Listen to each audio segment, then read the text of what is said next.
Yes, yes. Thank you, Lunch and Learners. Thank you guys for being here. Today we have our special guest. But before we get into that, today's episode number 53, your Lunch and Learn episode. Mhm.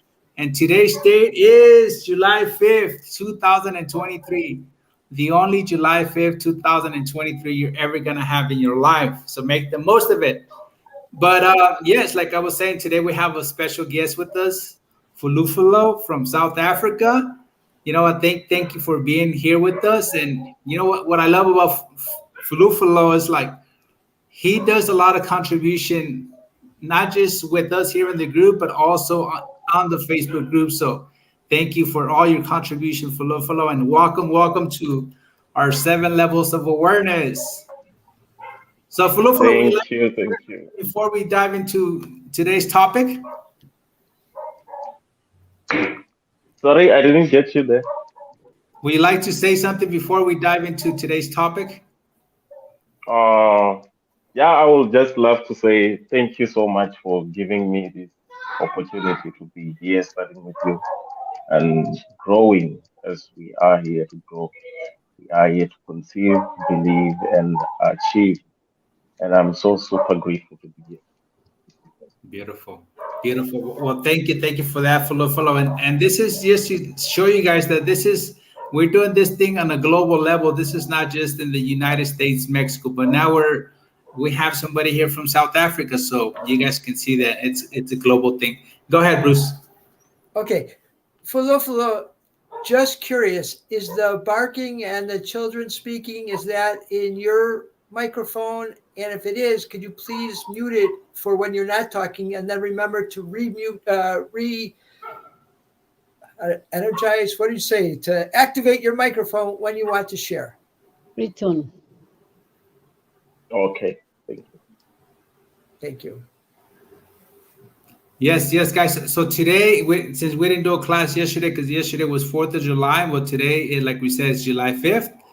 And we're going to be diving into level number 2, which is mass. So, Bruce, Ceci, would you guys like to jump in there and talk about that important level? Yeah, what I'd like to do real quickly is to just read the 3 short paragraphs that sort of give the definition of mass as we're speaking about it today. And it starts out, our paradigm starts to form inside us before we are born. It's in our genes. Then after we're born, our family, guardians, and environment continue to form our paradigm. It's those things that we know that we need to do, we must do.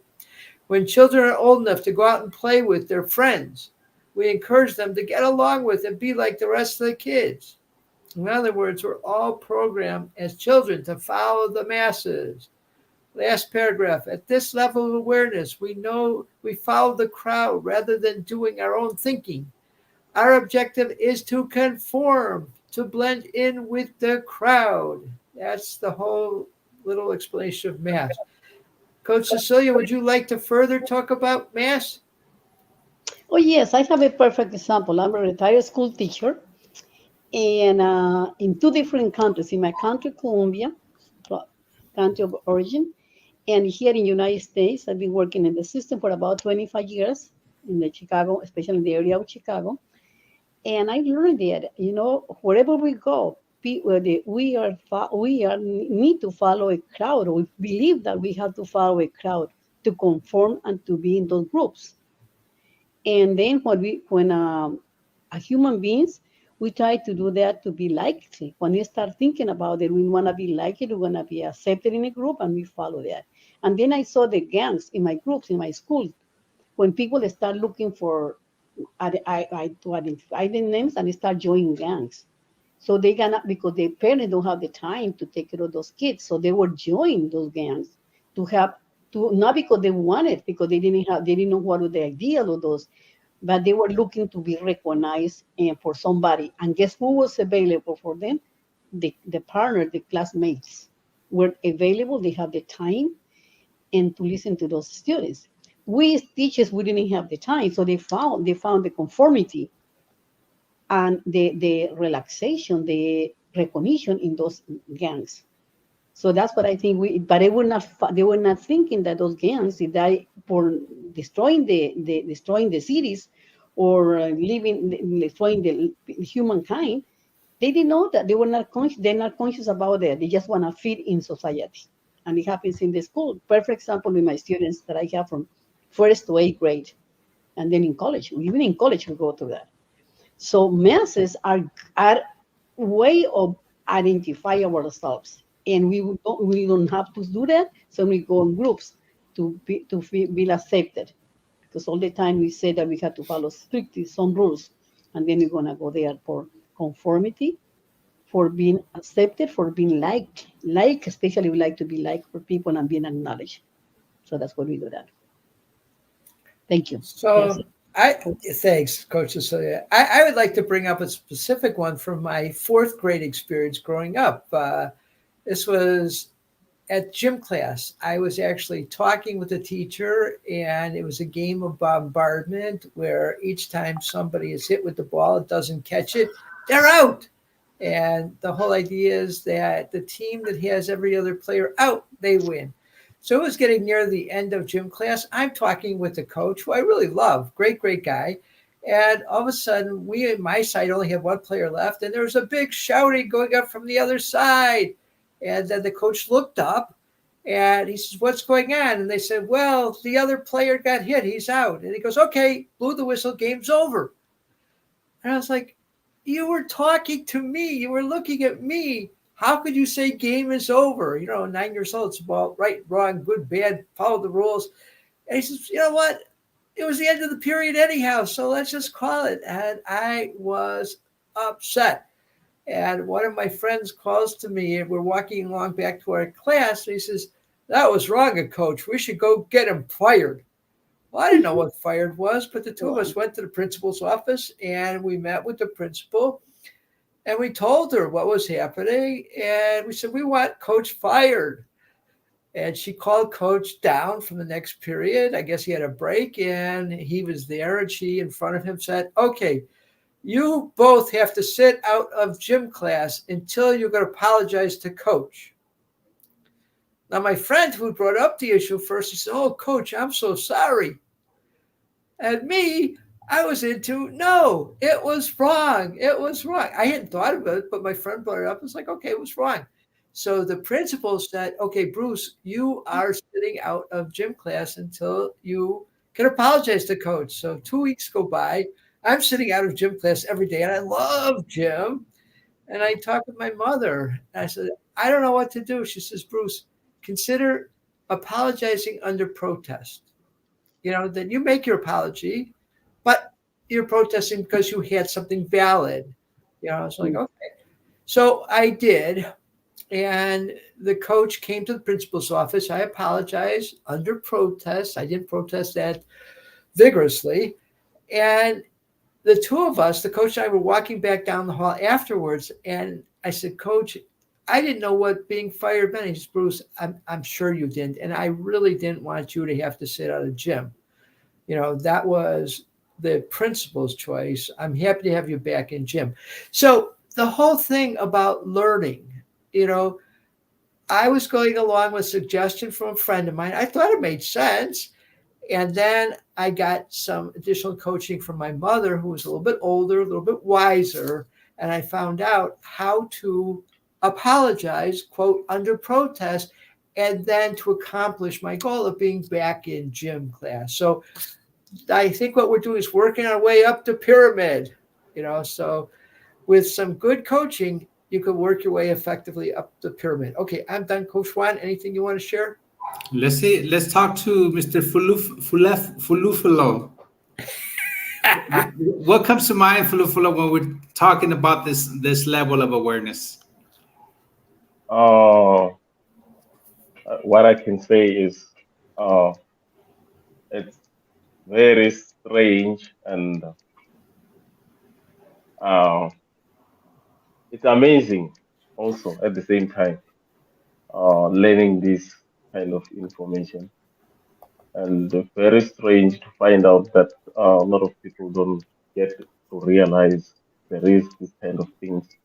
They don't get to the point there wherein they decide to raise their level of awareness. which is one thing very important. And then for this one specifically, the mass kind of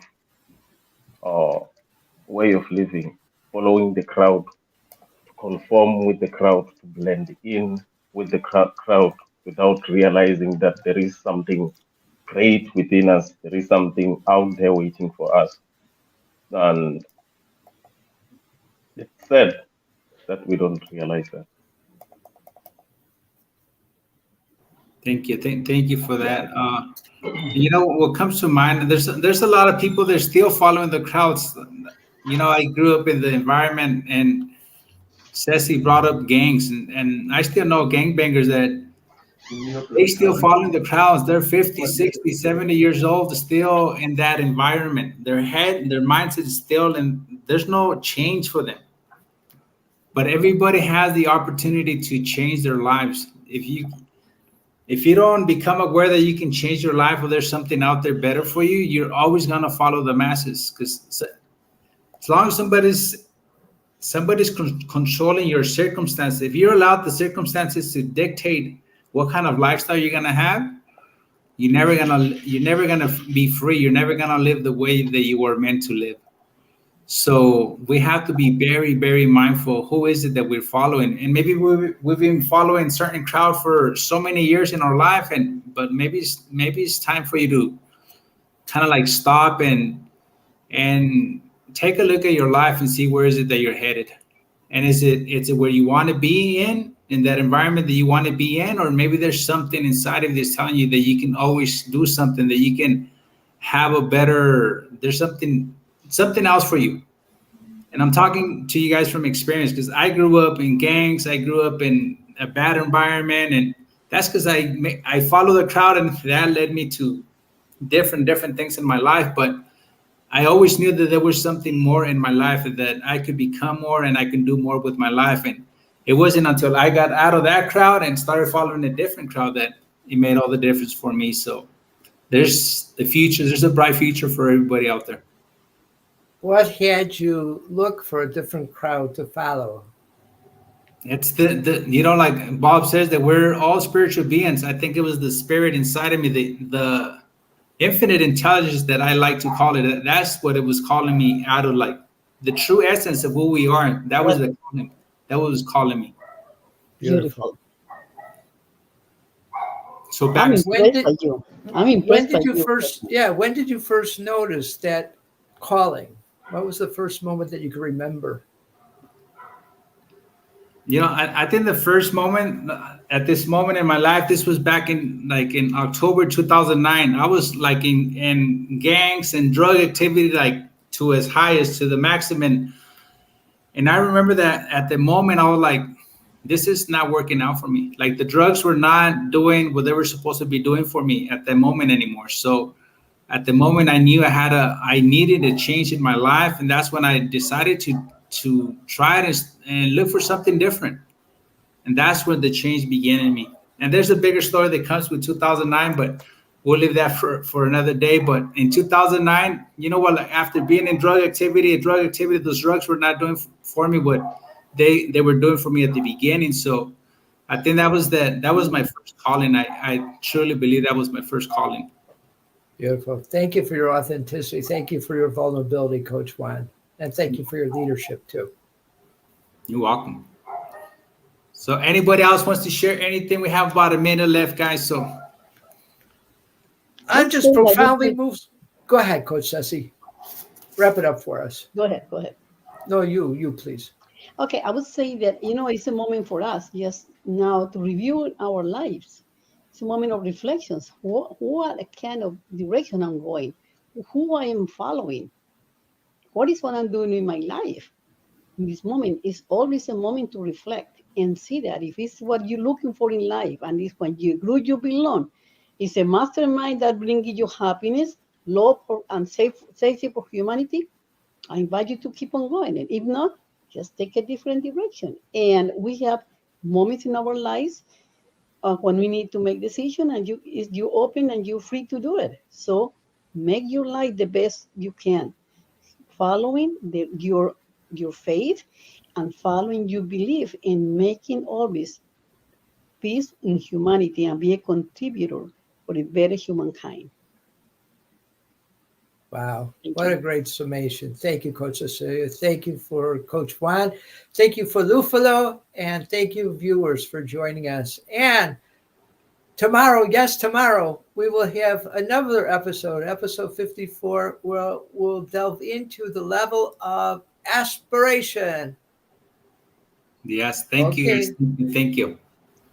Thank you, everybody. Thank you. Great. Hulu Fellow, Thank you. welcome and thank you. Thank you, Coach Juan Thank- and Coach Bruce. Thank you for that opportunity to learn and to be Thank to you. empower ourselves. Welcome, everybody. Thank you. Join us and help Bye for be part of our today. community.